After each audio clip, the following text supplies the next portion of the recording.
Capricorn.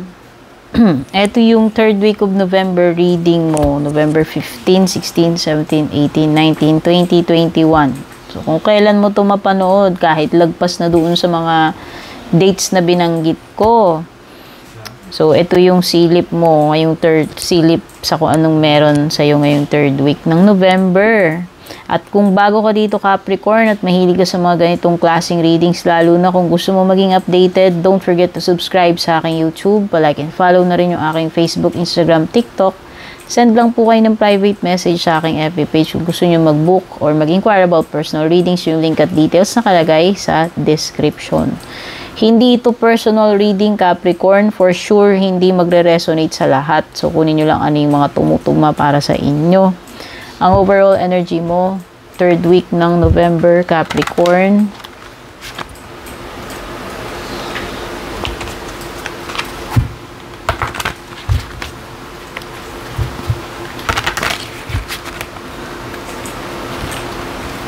Uy, tower moment. Nako. Ito yung mga bagay na nire-resist mong i-accept ng matagal na panahon na, kaya mauuwi siya sa tower moment, Capricorn, okay? Sabi nga ng favorite na tarot reader ko, si Mino Pantaro, light bulb moment. So, ibig sabihin, alam mo yan, syempre, di ba, alam naman natin sa mga illustrations, ang meaning ng light bulb, parang pag sumulpot yun, parang may madidiscover ka. Idea, no? So, ito yun.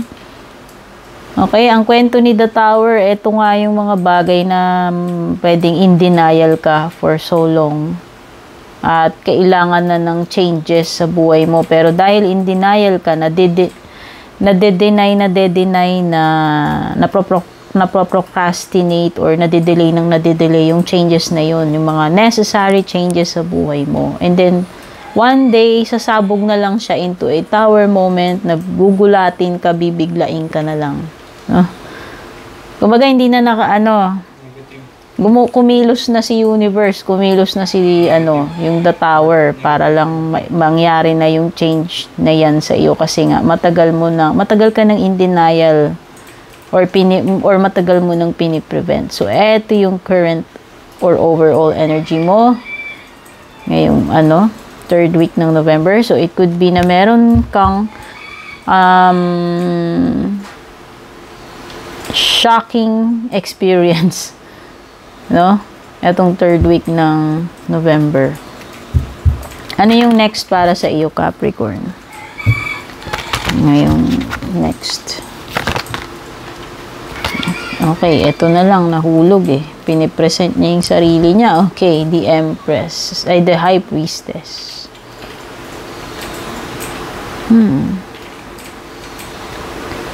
Okay, this is about trusting your intuition. Kasi itong mga intuition mo, pwedeng may pinopoint sila sa'yo, ito, nararamdaman mo to for matagal na. Pero parang hindi mo lang siguro pinapansin. So, eto na yun. Okay, pwedeng connected nga dito sa tower.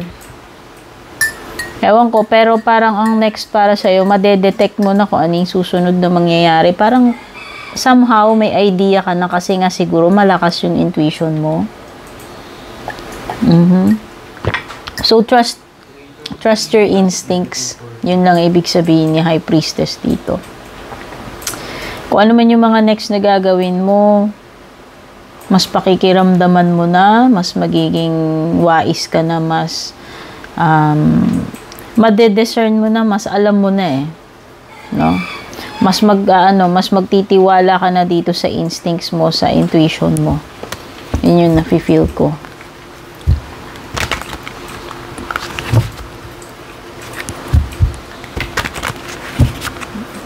Mas mas open, mas aware, mas sensitive yung senses mo dito. So, yun na nga yung intuition mo, no? Kumbaga, yung radar mo, malakas yung radar mo, yung antena mo na makaramdam dahil yan sa intuition mo. At ita-trust mo yun. Okay, kung ano man yung mga kutob na yan, intuition. So, ano yung possible outcome para kay Capricorn. King of Pentacles.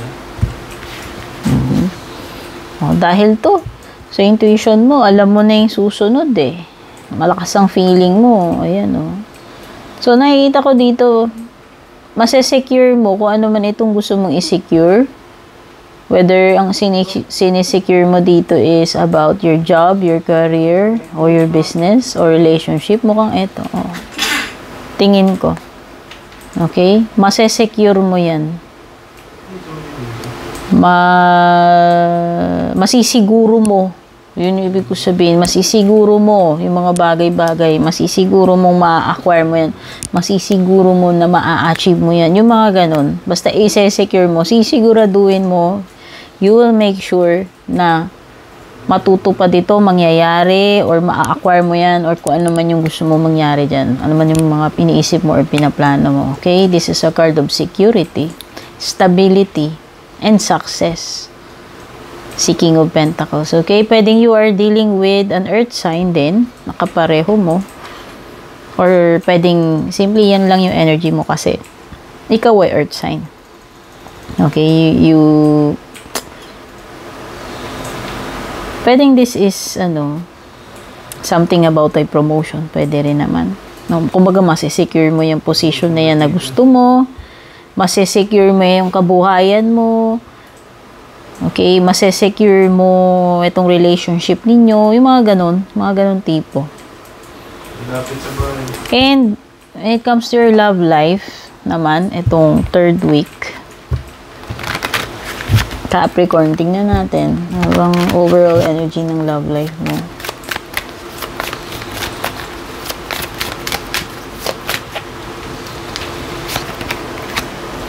Uy, hoping, expecting, faith, and manifesting. Umaasa ka pa ba dito sa person na to? Or umaasa pa ba sa'yo tong person na to? Bakit two-way yung tanong ko? Kasi guys, pwedeng yung nasasagap dito ay energy ni person mo. Energy mo or energy ni person mo. Alin man doon. Okay? So, ang sinasabi kasi dito, itong person na to, kung sino man yan, ikaw man yan o yung person mo, ay nag-e-expect pa rin. Umaasa pa rin. Hindi pa rin nawawalan ng faith dito sa connection ninyo. O, diba? Merong umaasa.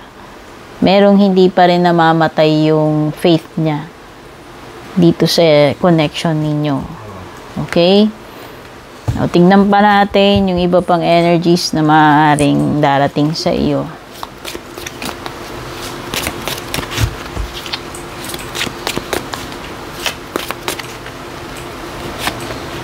Uy! Marriage. O, diba bongga? Pwedeng actual na kasal, literal marriage, or kung hindi naman ito about kasal-kasalan, so ibig sabihin lang nito ay partnership, commitment. O, pwedeng kontrata, business partnership, something na i-commit mo yung sarili mo, magiging loyal ka, like a marriage. So, kung hindi ito about actual or literal na kasal, yun yung mga binanggit ko. Commitment, loyalty, dedication, yung something na matatali ka, i-commit mo yung sarili mo, magiging loyal ka. Okay? Anything.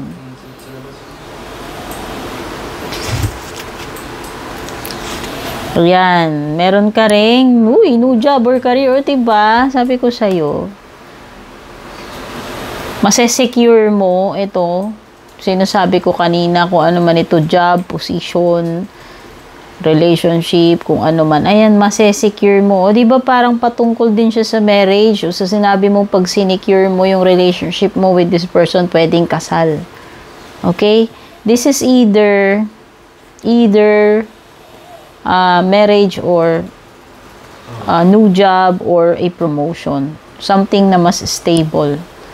Okay? So, kung jowa-jowaan lang kayo, pwedeng mauuwi sa kasal na mas stable, mas permanente. Ganun din, when it comes to job, pwedeng mapapermanent ka, pwedeng mapapromote ka, pwedeng ma-acquire mo yung position na gusto mo na mas mataas. Okay?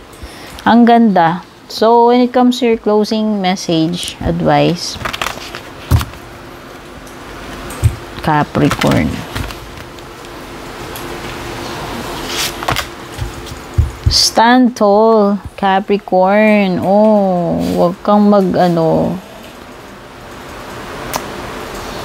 ba tawag dito? Wag kang mahiya. Maging proud ka. Stand tall. No? Ito yung pride mo eh. Ito yung honor mo, yung pride mo. Na ikaw, hindi ka mangingimi, no? Hindi ka magpapaka-underdog.